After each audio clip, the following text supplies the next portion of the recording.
Drivers, start your engines!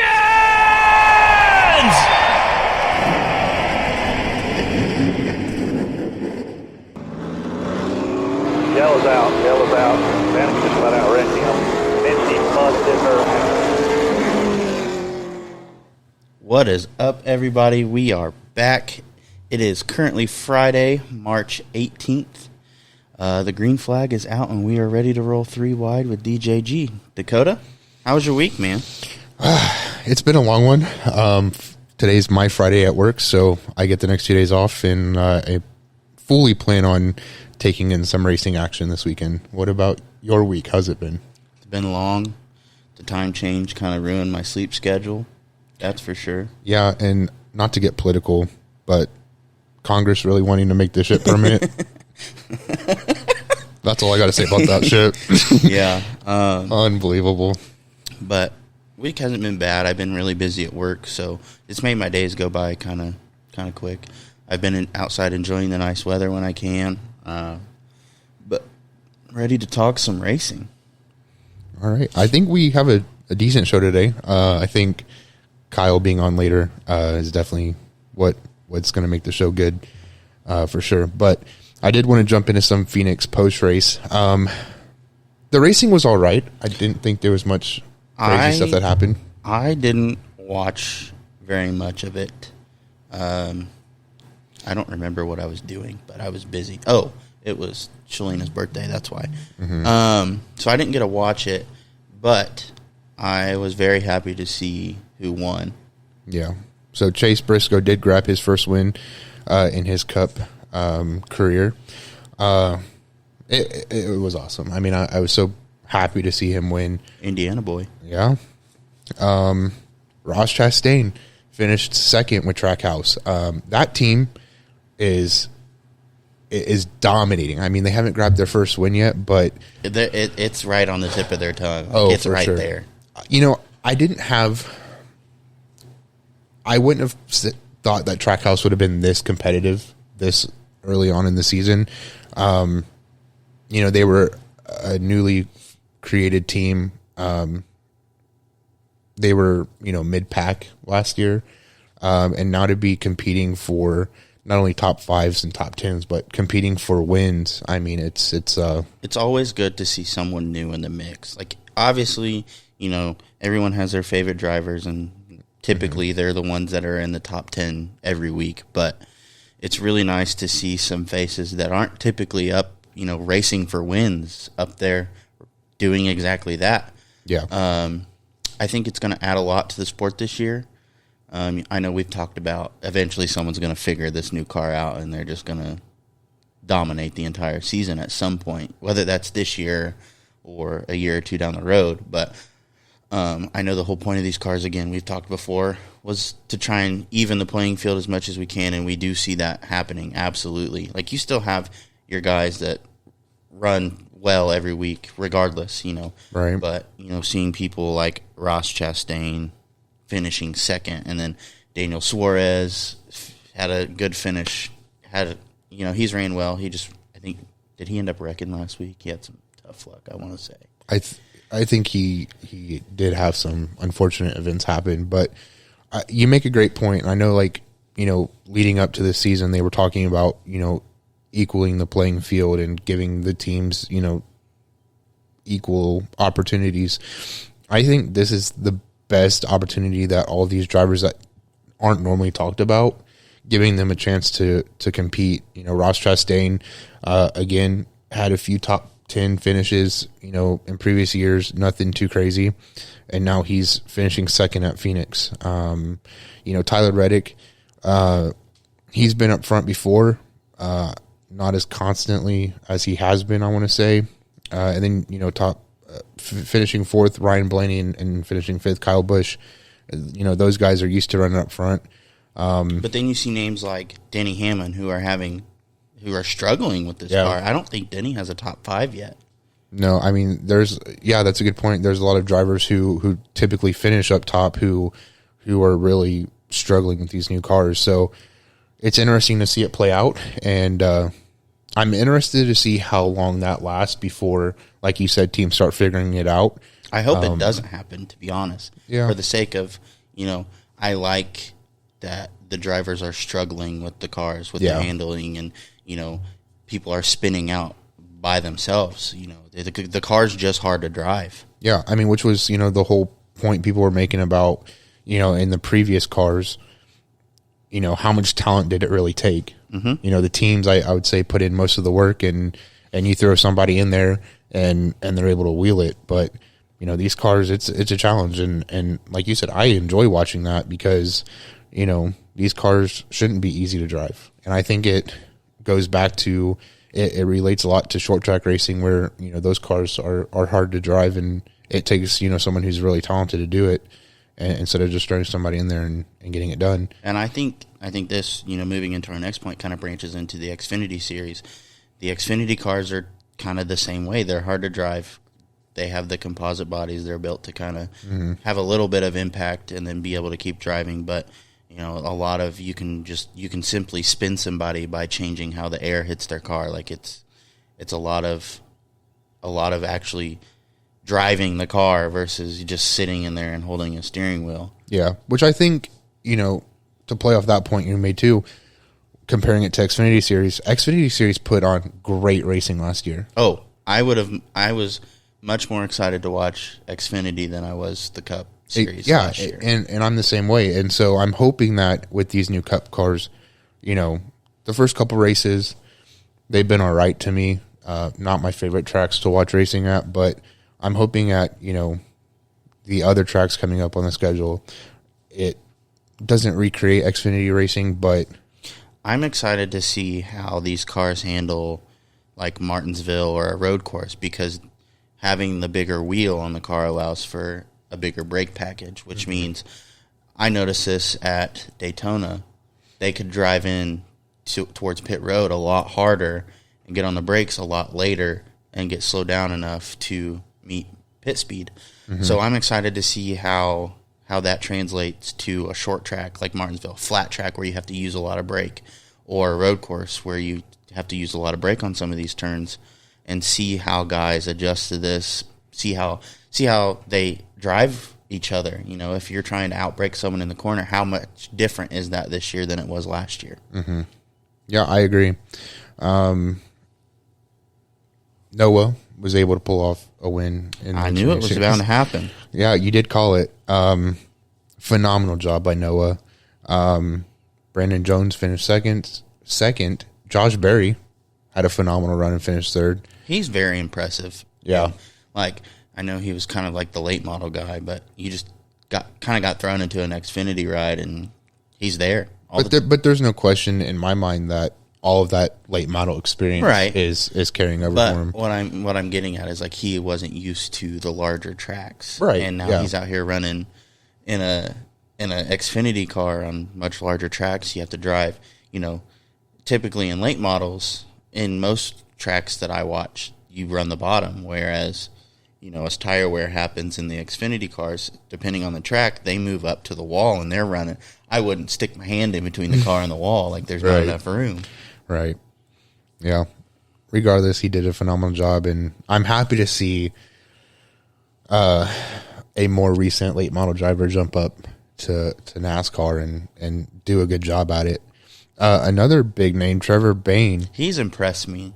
Yeah, and he's been out of the sport for a few years, and he's able to get back in it. And didn't he led laps in his first race back or something like that? Yeah. He definitely impressed me. And then, let's see, John Hunter Nemechek, rounding out the top 5.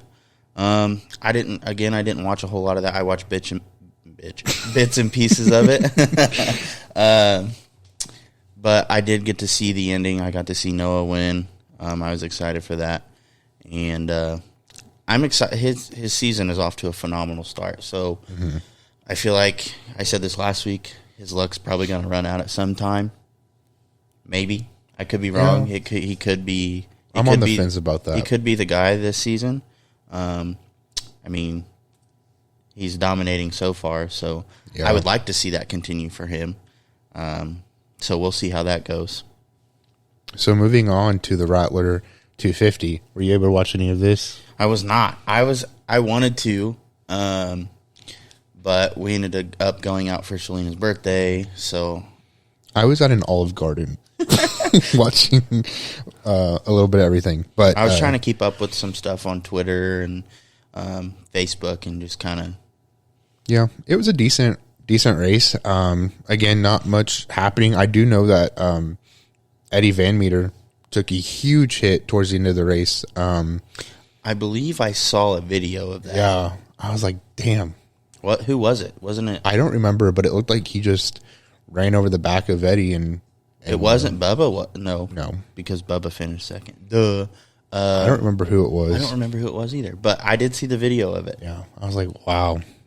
And then the other big piece of news I saw was Nassie was registered for the Pro Late Model race. And he didn't run it. Because he said his engine blew up at the previous event, and they weren't able to get it turned around in time to run the Grasshopper, which was unfortunate. Didn't look like he had a lot of luck this race either. Although Ty Majeski, I would say dominated this race and was able to come out Majeski in a late model is someone that's hard to not, like, if you have a choice to choose who's going to win, like, Ty Majeski is a hard person to not go with. Right. I feel like. Right. I don't know if you saw this or not. This isn't on our show notes, but I believe Jake Garcia actually is truck racing at some point this year. Is it truck? I don't know. I think I've heard it. It was just I just saw it like yesterday. Yeah. So that's exciting. Yeah. He's a very good driver. He's only 17 years old.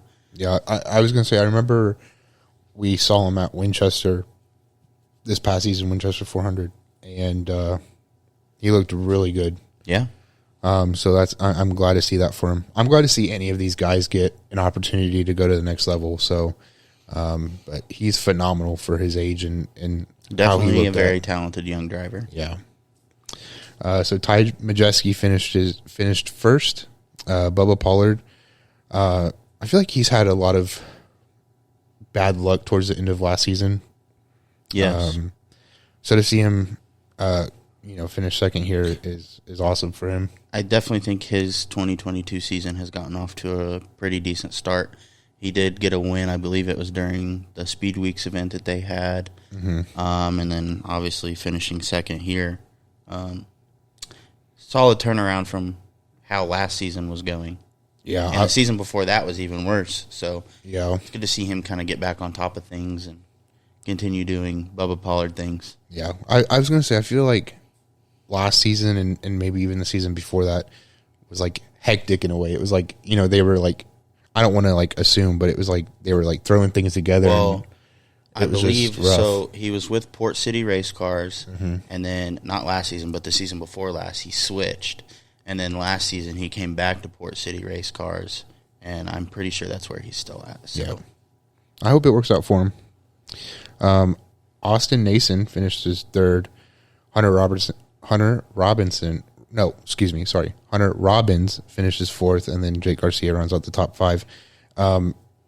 This is a stupid question, but is this the same Hunter that wrecked at Five Flags in the truck race? I don't know. I should have checked that. I was showing somebody that video the other day. I was like, this is probably the most insane wreck. Like, outside of NASCAR, obviously, you have the big ones at Daytona or, Ryan Newman, for example. But, like, that video at the truck race at Five Flags was probably the worst thing I've ever seen. Minus the car catching on fire at Anderson. That was pretty wicked, too. Yeah. I don't want to get off topic, but I do. So, the Five Flags wreck, I do watch it back sometimes. I'm just like, so lucky.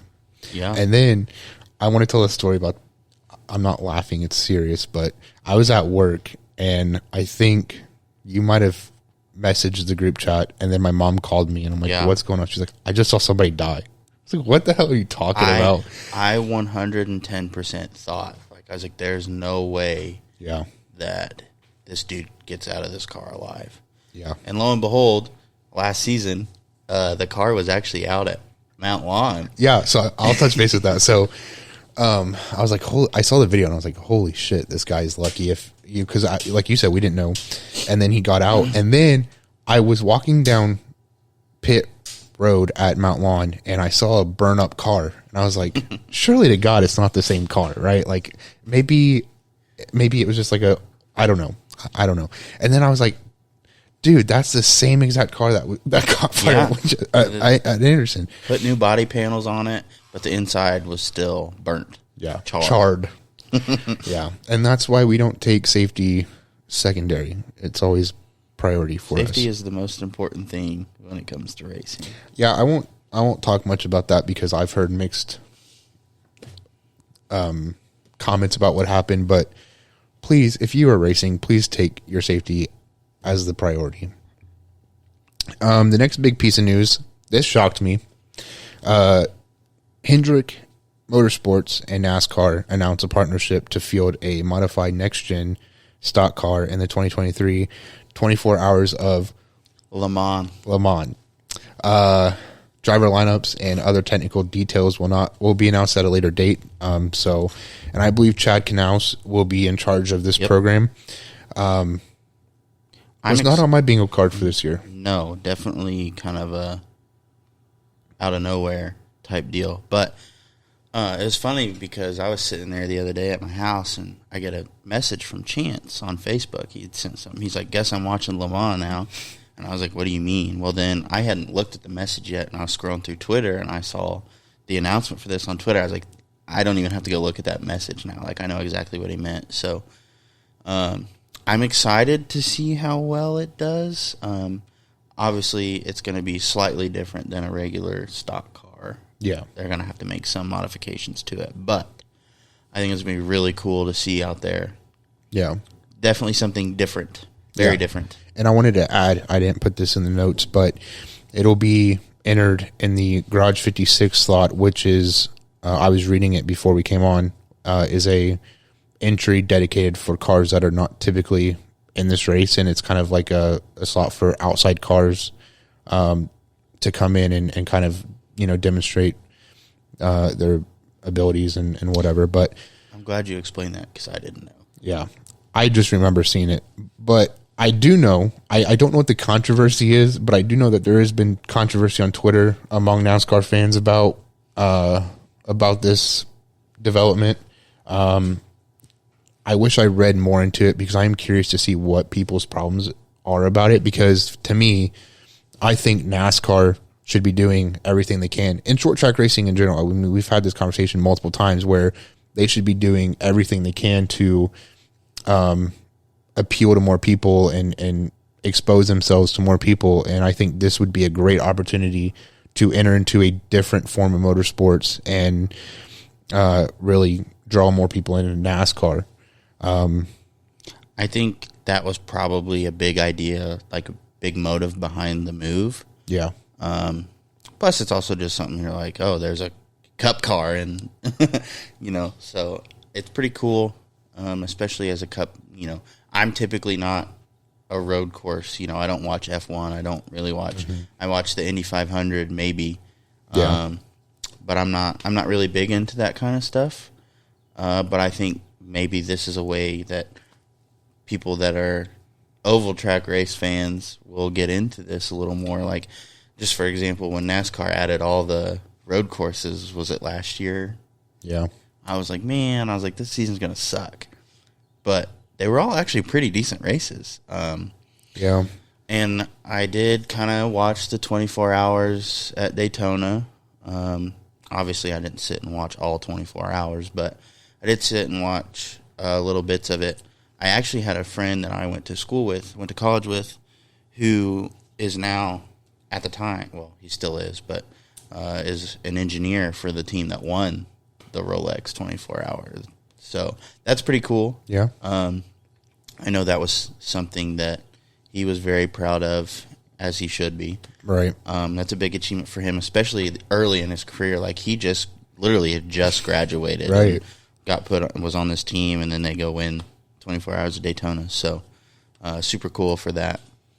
But no, I agree with you. I think this is a good way to kind of branch out and get people who typically aren't don't really pay any attention to NASCAR to maybe get them over the fence and get them to NASCAR, or vice versa, get NASCAR fans into that type of racing. Yeah. Yeah, I was going to say, I wasn't a big fan of the announcement of all these road courses last season, but I actually hated road courses, didn't care for them. I wanted more short tracks. I still do want more short tracks, but, we've talked about it a couple other times, I believe. Formula One has a Netflix series, and I watched it because I was like, I saw the video of like a highlight of that series, and I was like, damn, that looks cool. I'm gonna watch it. And now I'm kind of like drawn into Formula One. I'm like, that looks cool. So I mean, I'm hoping that has the same effect for this entry for NASCAR and Hendrick Motorsports, but yeah, I just wanted to talk about that because I thought that was interesting and definitely did not see that coming. Absolutely. Next up, we have Vor's Compact Touring Series driver Kyle Frame calling in to speak with us about his upcoming race at Flags Speedway and kind of give us some information on what he hopes his season looks like. We are joined with Kyle Frame, Vor's Compact Touring Series driver. He is joining us from Pensacola. How's your day been going, Kyle? Today's been kind of relaxing. We had some rain earlier this morning and kind of canceled what we had going for the day. We were supposed to have a couple hours of practice today. We weren't able to get that in, but right now we're on our way to a condo that's on the beach. We're going to spend the evening out that way. Sounds good. So you did mention that today's practice session was canceled due to weather, but yesterday's practice you did top the chart at P1. So I'm sure that felt pretty great. Yeah, I mean, it's always feels pretty good to be at the top of the board. There wasn't many. I think there was 13 cars there, but there were some big names there. But we got something we can work with, and we'll make a couple adjustments and see what we got for tomorrow qualifying. Yeah, I was gonna ask about those adjustments. I mean, you topped P1 in practice. I'm sure you're confident that those adjustments will allow you to be there at the end to get the win. Yeah, definitely. We just got to get it a little more secure getting into the corners so that I can potentially drive into the corner deeper. We had some tire issues we were able to get sorted out yesterday that was really kind of the car developed a really bad push coming off of the corners, but we were able to get that fixed. So now we just got to concentrate on corner entry and go from there. Gotcha. So is there any other factors to your strategy for tomorrow's race other than on focusing on your corner entries? I mean, we gotta take care of the tires.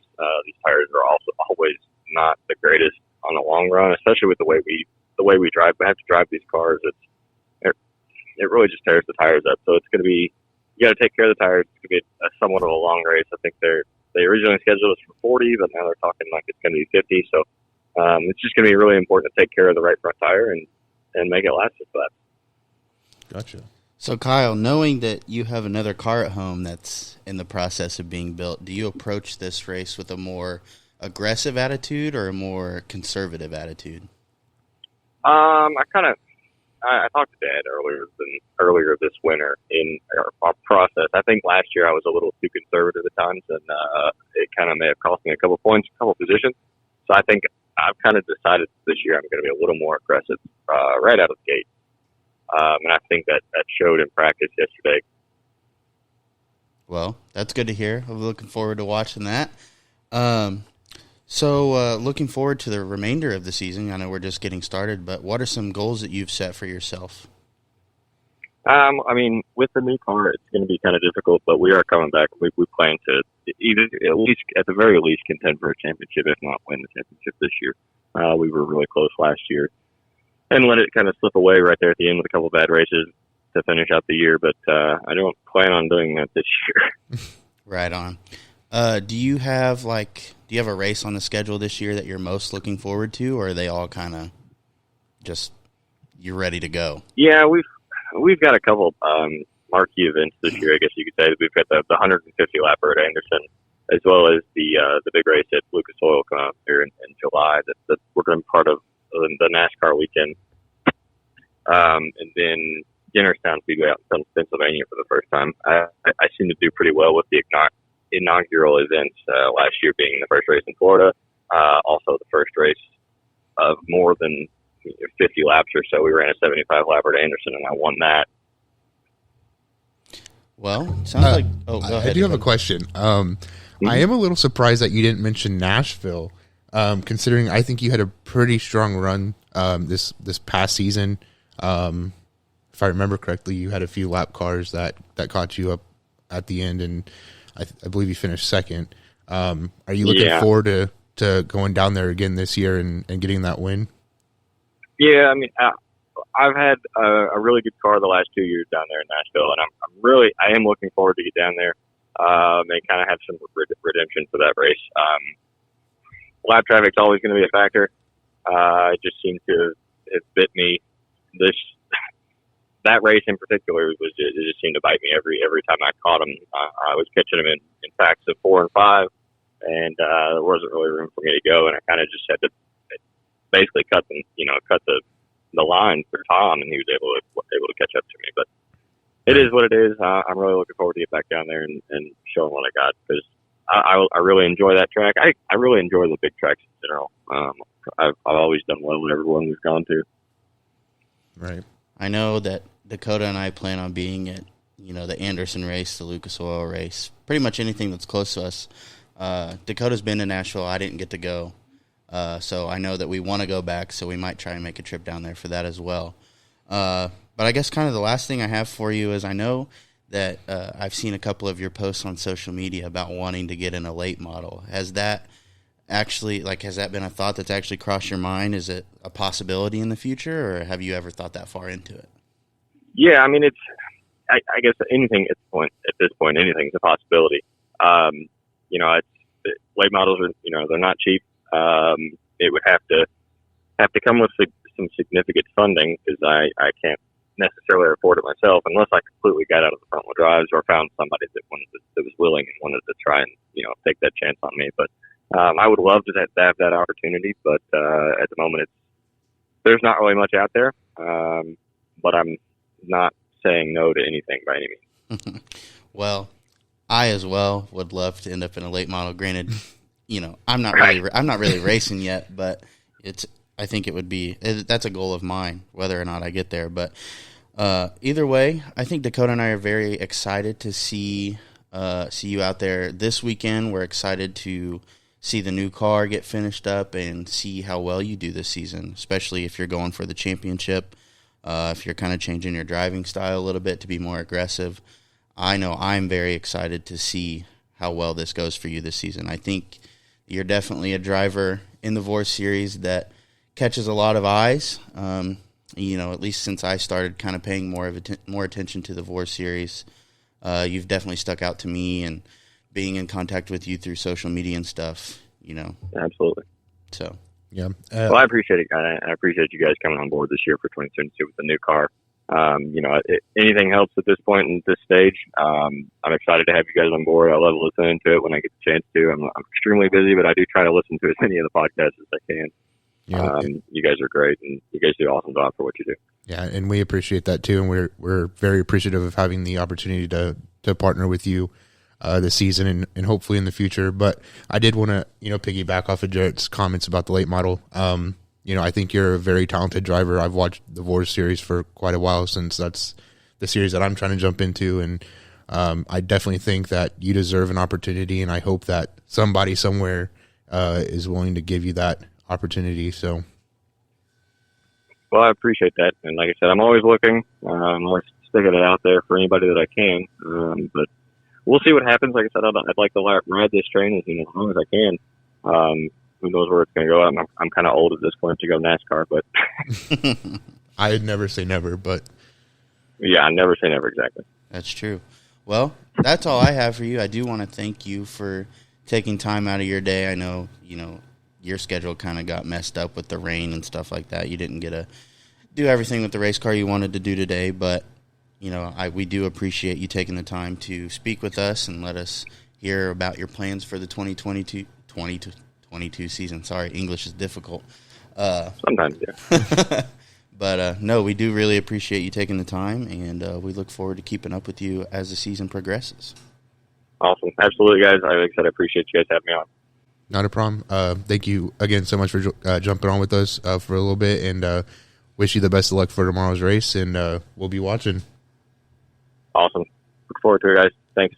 Take it easy. And if you want to watch Kyle compete tomorrow, you can watch on Flow Racing. They will be broadcasting the race live from Pensacola. They'll be racing at 5, and then ARCA Series jumps on track right after at 7. So, again, want to thank Kyle for jumping on for a few minutes with us today to discuss tomorrow's race and his 2022 plans. All right.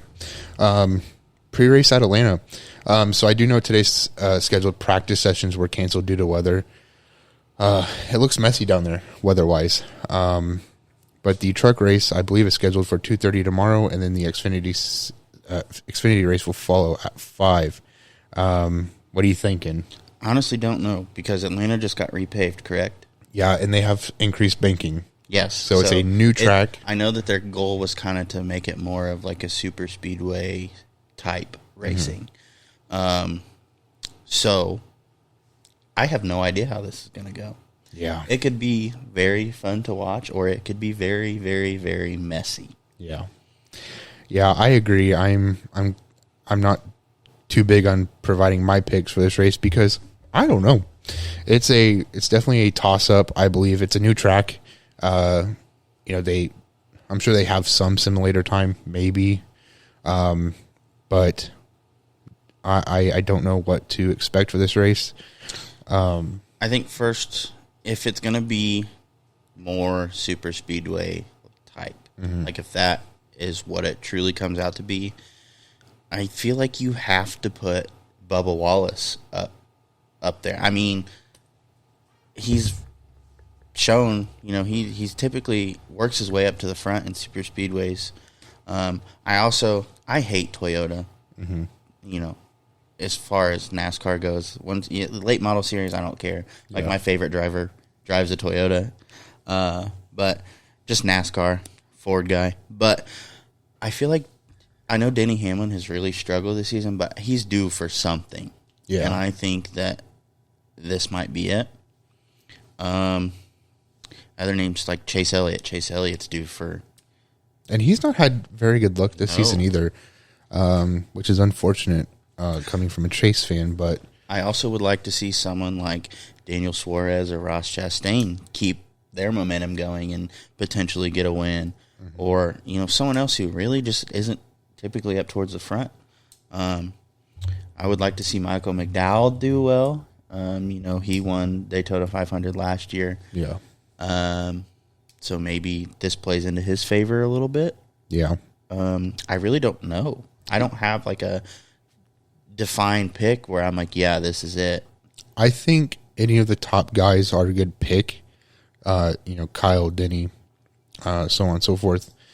I think Bubba, could be a threat here. He's. I think super speedway racing is obviously his strong suit. Everywhere else he does pretty well. Typically gets involved in some sort of incident that ends his day. I think for the Cup race, I would love. I'm a big Front Row Motorsports guy. Would love to see either Michael or Toddy G, pull a win. I would. I'm really hoping. I think he's shown great results for his first couple races. I would love to see him get a win this season, and I think that with this adjustment in the track, it could go to anybody. So I'm going to be rooting for them. I'm excited to see if, Atlanta now has the big one, kind of like the other super speedways. There's always going to be one wreck that tears up a ton of cars. So if they're wanting to be more super speedway, like I definitely see that happening. Yeah, I'm definitely interested to see how it all plays out. But I'm not sure what to expect. As far as truck and Xfinity, I don't know either because it's the same thing. Yeah. Granted, they're not in like a new car or a new truck, well, technically the new bodies, but it's everything's relatively the same. I think it could be messy as well. Yeah. So I don't know. Noah Gragson got his win last week, so and he's going to have that momentum too going into the next. Obviously, Noah Gragson's going to be Noah Gragson. He's going to race aggressive, but now that he has that win under his belt and he's kind of locked himself into the championship, he's not as on edge to, lock himself in. So, like, he's got that sort of cushion. So, I mean, he really doesn't have a whole lot to lose at this point. Just keep the momentum riding and see what he can do. I'm trying to think who else in Xfinity. I would say, any of the junior motorsport guys, really. Yeah, that's what I was going to say. I mean, I wouldn't necessarily, pick a driver. I think for me, Xfinity, I would pick a junior motorsports driver for trucks. Thor, KBM, Front Row Motorsports. Zane Smith has been on fire, and I just want to congratulate him for how successful he's been this season. Definitely, I knew he was a good driver before. Wasn't sure how his start at Front Row Motorsports, with the new team and all that was going to be, but he's been, he's definitely made the best of it. Oh yeah, yeah. And then, Cup race again. Could be anybody. I wouldn't be surprised to see a Hendrick car win. Obviously, rooting for Front Row Motorsports and Trackhouse. I think they've been very dominant. The start of the season. I think that maybe this is where they'll pick up their first win. I do have something I want to talk about with the Cup Series. Danica in the booth. Yeah, I don't like it. So I watch as much as I can. Don't really listen to the commentary unless it is something that I care for. A lot of controversy around that too. And yes, and like you can come at me and be like, "Oh, you're sexist. You don't like her because she's a woman." Like, no. I just feel like a lot of the stuff she says, it's like, I even noticed it, like, she'll say something, and then nobody else in the booth will say anything. Like, she makes a comment, and then it's just dead silence. Yeah. So it's just awkward. That's how I feel all the time, where I'm, like, talking and nobody says anything. Like, cool. No, I was watching the highlights, and I noticed that a lot, too. And then I was on Twitter, and I saw somebody, I guess she was, like, trying to relate the racing to IndyCar, and people were giving her shit for that, which I get it. It's not IndyCar, but that's where most of her experience comes from. So I could understand where she's coming from and why she's doing it.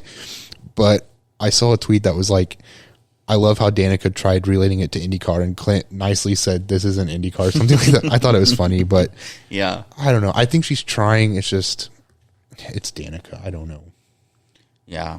I don't know. But Fox Sports has not been doing very well at all this season. And No.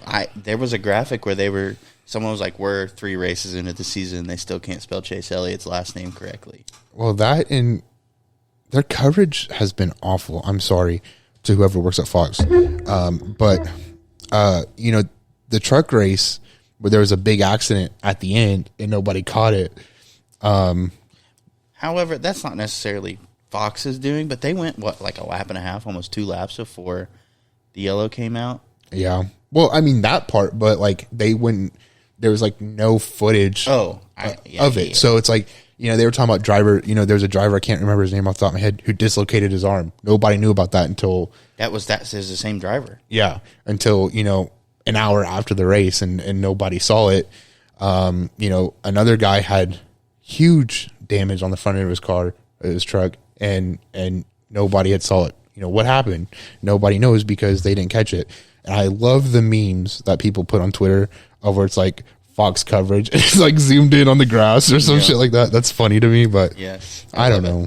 I hope it gets better, but yeah, I can understand the controversy. Yes, Danica, absolutely. I don't know. I just obviously it's not just me because you kind of a lot of people would agree. But I just think props to them for trying it, but I just don't think that's. I don't know. I think there's better people to be up in the booth, in my opinion. Yeah.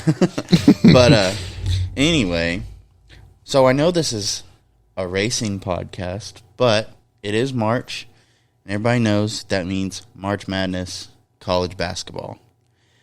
And it's Definitely madness. Definitely madness. We are currently on the second day of the tournament. There was a couple of upsets yesterday.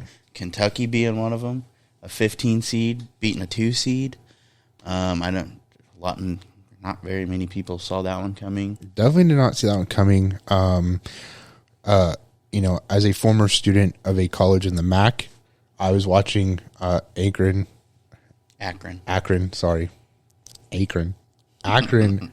playing against UCLA. They damn near came close to beating UCLA. There was a lot of very close games yesterday that I was like, I don't think that this game should have been that close. Yeah. But I also don't necessarily agree with all the seeding that they had this year. Like, yeah, for example, like IU definitely got the shaft this year. Yeah. And then they had to play, it was like 5 or 6 games in 8 days, and then they had all their traveling issues where they traveled across time zones and then had to figure it out and get ready to play. And well, they didn't land in Portland until like 1 or 2 in the morning because the NCAA rented out a plane too small for all their equipment and personnel. I definitely think they got fucked this year. Yeah. I'm a Hoosier fan. I'm not a diehard Hoosier fan like Hunter. But I think they got. And like, I don't think it doesn't necessarily make sense to me why IU was a play-in game and Michigan wasn't. Yeah. But it is what it is. You can't really do nothing about it now. On to next year. We're finishing up the round of 64 today. Mm-hmm. I don't know. I haven't really checked scores. I've been betting on a lot of these games. Well, I can tell you that my big one didn't hit. Well, I could have told you it wasn't going to. Well, it had like plus 100, plus like 11,000 odds or 111,000 odds. You know, he picked like big underdogs. I could have won $114,000. I ain't gonna mess up on that. But how's your team doing? We play. So I'm a huge North Carolina Tar Heels fan. Have been since I was in the 4th grade. We did have a rough season, but we did start to get it together at the end, though we did suffer a pretty big loss in the ACC tournament, though. Virginia Tech is really good.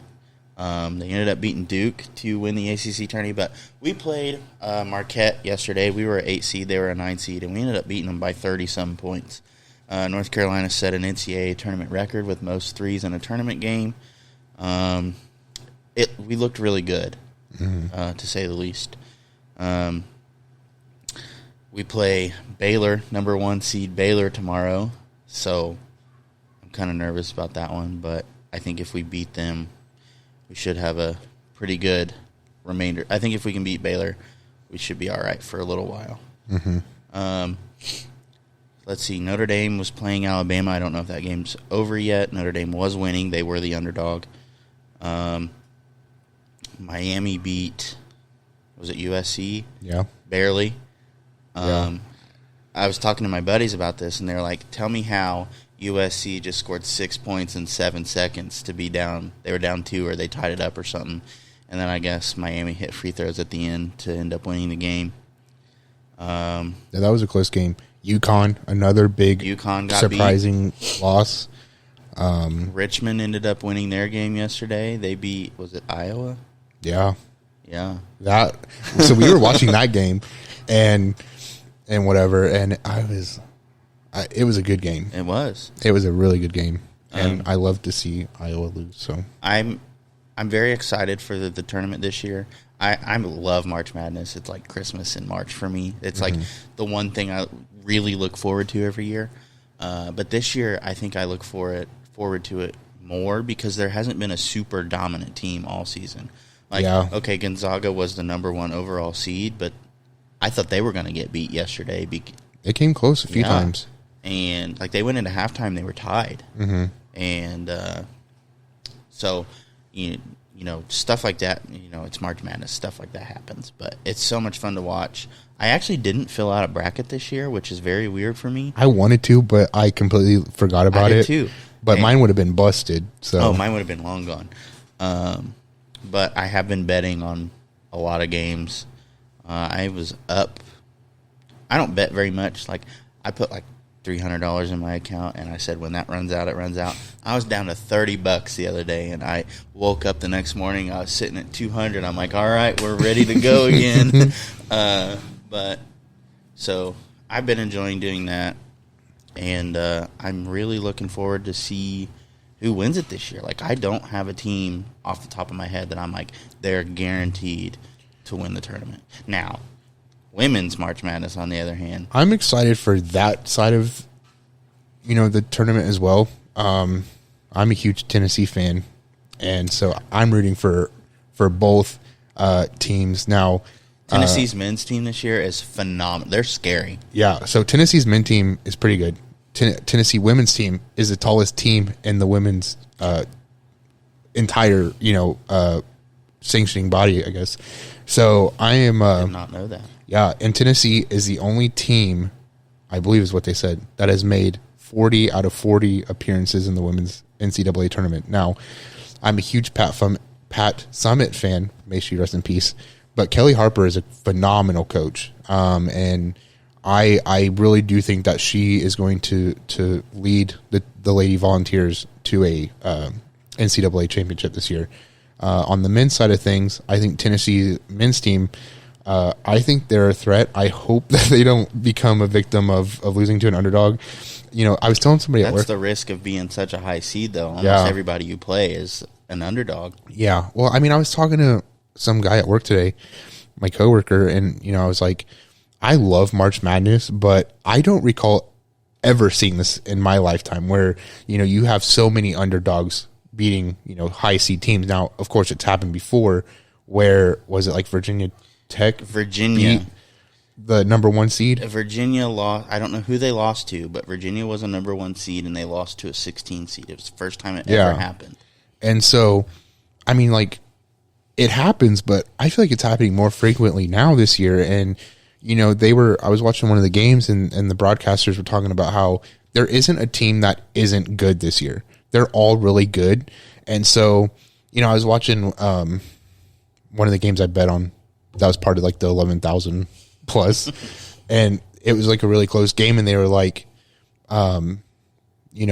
these big teams can't come in and just expect to clear the floor with these guys. I mean, they're going to put up a fight. And just for a comparison, it was like someone did a comparison to Kentucky versus St. Peter's, which is who beat Kentucky yesterday. So if you look, Kentucky spends, I think it was roughly 15 times more on their athletics than St. Peter's does.